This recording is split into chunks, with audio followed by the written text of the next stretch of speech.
जी एक पार्ट हम सब ने सुना है, ओके तीसरा पार्ट हम सब ने देखा। जी। अब सर क्या होने वाला है? अब जो तीसरा पार्ट होने वाला है वो फील करने वाला पार्ट है।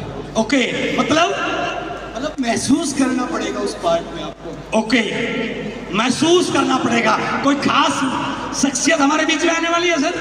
अब हमारे बीच में आने वाले हैं अमिताभ बच्चन। नहीं गलत, अरे सर गलत बोल। अमिताभ बच्चन थोड़ी हमारे बीच में है सर। सर आप देखो हमारे बीच में अमिताभ बच्चन बैठे हैं। सर देखा आपने किसी ने यहाँ पे? सर मैंने सुबह से नहीं देखा, मैं सुबह से यहाँ पर हूँ। हमारे बीच में बैठे हैं आरसीएम के अमिताभ बच्चन। ओके आरसीएम के अमिताभ बच्चन, मुकेश कोठारी सर, हेलो।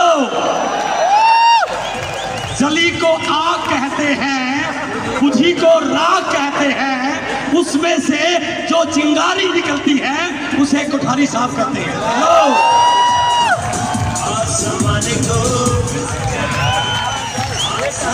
अपनी जगह पे खड़े होंगे हम सभी लोग तालियों के साथ, हुटी के साथ इनवाइट करने जा रहे हैं आरसीएम के अमिताभ बच्चन, मुकेश कोठारी साहब।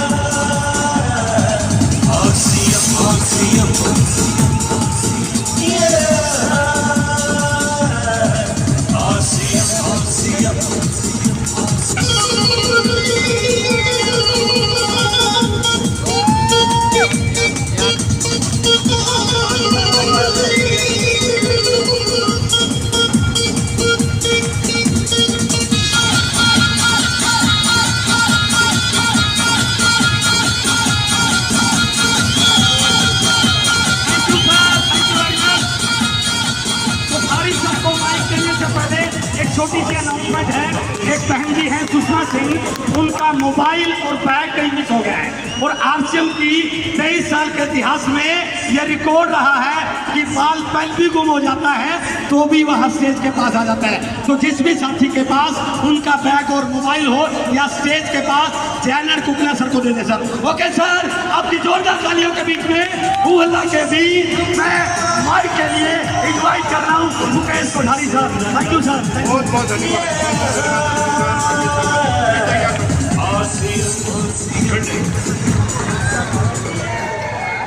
सुबह से बहुत ज्ञान की बातें हो चुकी है और ज्ञान हमारे से कोसों दूर है। मैं कोई ज्ञान की बात नहीं करूंगा, मैं अपने जीवन के एक्सपीरियंस आपके सामने रखने जा रहा हूँ। आईआईटी का जो इंस्टीट्यूट है वो दुनिया का माना हुआ इंस्टीट्यूट है और पूरी दुनिया में कई ऐसे इंस्टीट्यूट हैं पढ़ाई के जहां से बड़े बड़े योद्धा निकले। लेकिन जब स्टडी को चेक किया तो पता चला कि अभी तक एक भी ऐसा व्यक्ति जो कभी किसी भी यूनिवर्सिटी के मेरिट में आया है वो दुनिया की 100 बड़ी कंपनियों के मालिक में से नहीं है। जो मेरिट में आया है वो 100 बड़ी कंपनियों के मालिक में से नहीं है। और मजे की बात है जो भी मेरिट में आया है उन 100 बड़ी कंपनियों का ही सीईओ। आज हम उसी का विश्लेषण करने जा रहे हैं।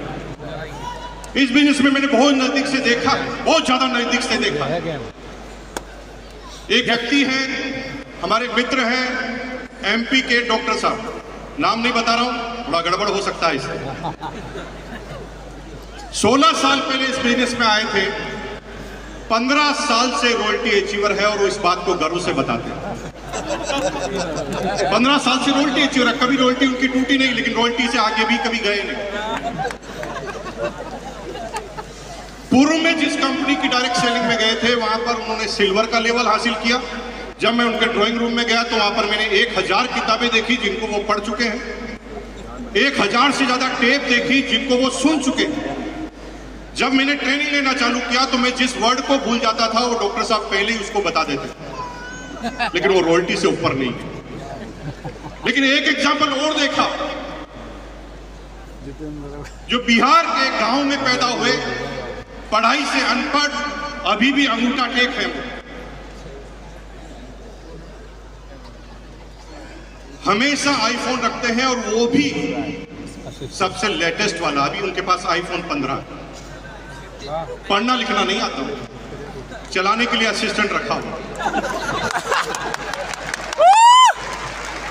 और वो इस बिजनेस के रूबी पिनेचीवर हैं। इनकम है 3 लाख से 2.5 लाख रुपए पर मंथ। ये क्या हो रहा है? एक आदमी जिसके पास पूरा ज्ञान है वो आगे नहीं बढ़ पा रहा, और एक आदमी के पास ज्ञान है ही नहीं, वो इस बिजनेस का रूबी पिनेचीवर। हम इस प्रकृति को समझते हैं, इस बिजनेस में ज्ञान से ज्यादा लेना देना किसी और चीज का। एक पेड़ से अमरूद तोड़ने का ज्ञान सभी को है। जब आपकी एज 15-16 साल की थी ना, जब अमरूद के पेड़ के सामने से निकलते थे तो खाने की इच्छा होती थी, लेकिन उस पेड़ पर अमरूद तोड़ने की ताकत नहीं हुआ करती, क्योंकि ज्ञान होने के साथ साथ अगर काम करने का मोटिवेशन नहीं है तो ज्ञान फिर दूसरों के लिए काम आएगा, आपके लिए काम नहीं आएगा।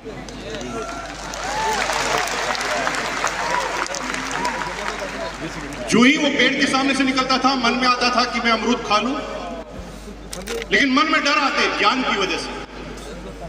अरे नहीं भाई, मालिक आ गया तो, पकड़ लिया तो, इसने मुझे मार दिया तो, मेरे फादर को बोल दिया तो, और आप इन डर की वजह से उस अमरूद को तोड़ते नहीं।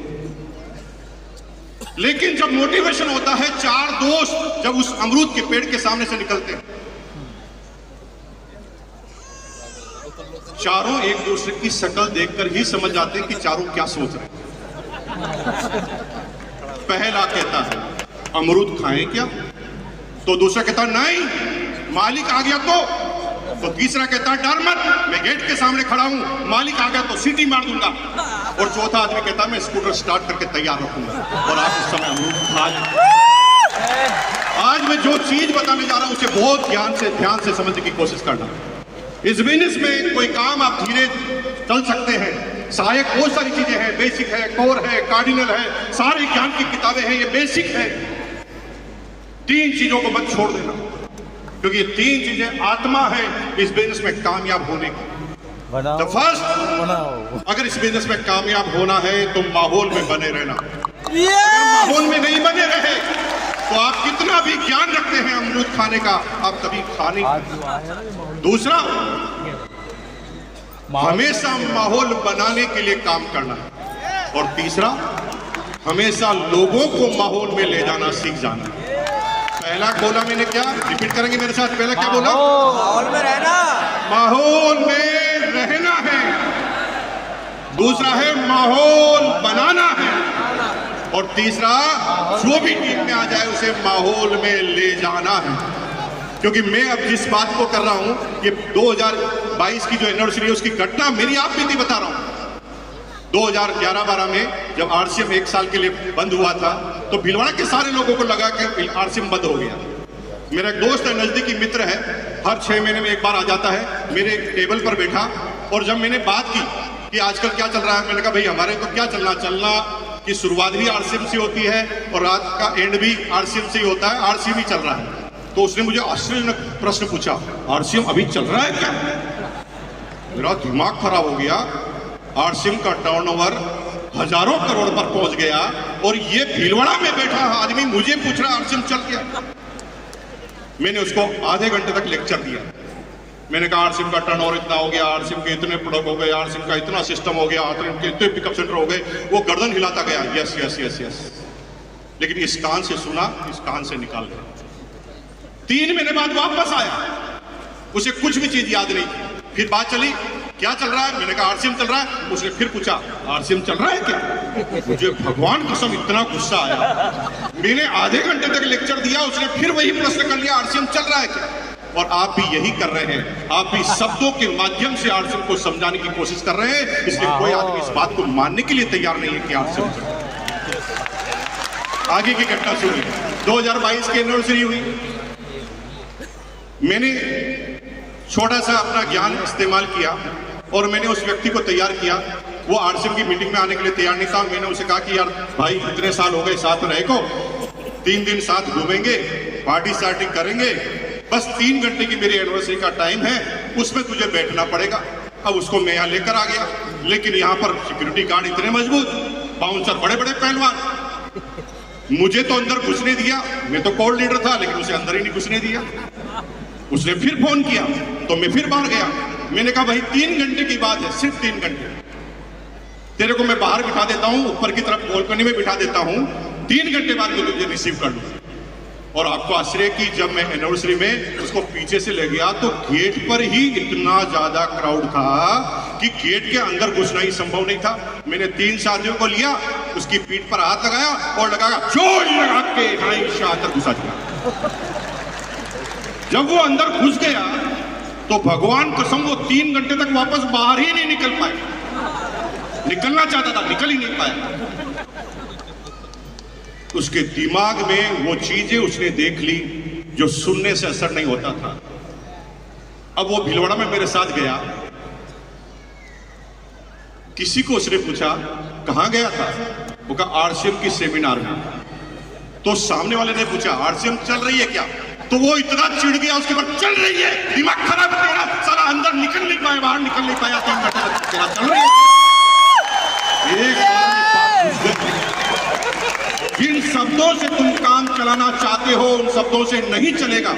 जब तक माहौल में नहीं रहोगे, जब तक माहौल दिखाओगे नहीं और जब तक माहौल बनाओगे नहीं, तब तक आप कामयाब होने वाले नहीं। और अगर इस काम को आपने कर लिया तो दुनिया की कोई ताकत तुम्हें नाकामयाब कर ही नहीं सकती।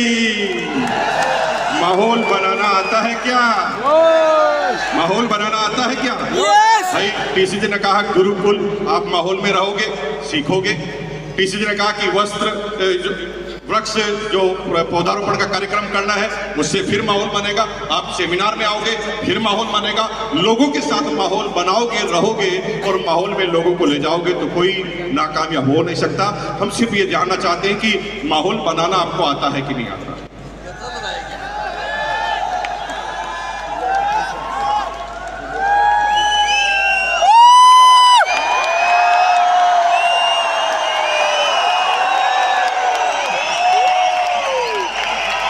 ऐसे तो आपके घर के लोग नहीं जागेंगे भाई।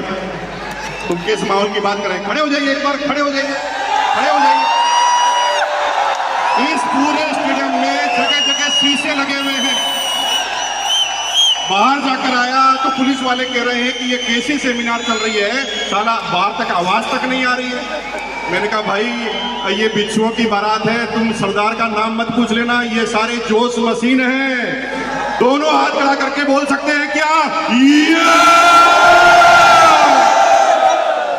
बहुत बहुत धन्यवाद, नीचे बैठ जाएंगे, क्योंकि मैं अब उन माहौल बनाने वाले व्यक्तियों को आपके बीच में प्रेजेंट करने जा रहा हूं, जिन्होंने लगातार माहौल में रहने का काम किया, हर एनिवर्सरी, हर फंक्शन को अटेंड किया, गुरुकुल को अटेंड किया, लगातार लोगों को माहौल में लेकर अपनी टीम की ज्यादा से ज्यादा लोगों को बड़ी बड़े फंक्शन में बिठाया और हमेशा एक्साइटेड रहे अपनी बात करने के लिए। जी हाँ, उन्हें कहते हैं स्टार इमरान। स्टार इमरान निश्चित रूप से वो गुरु होते हैं। एक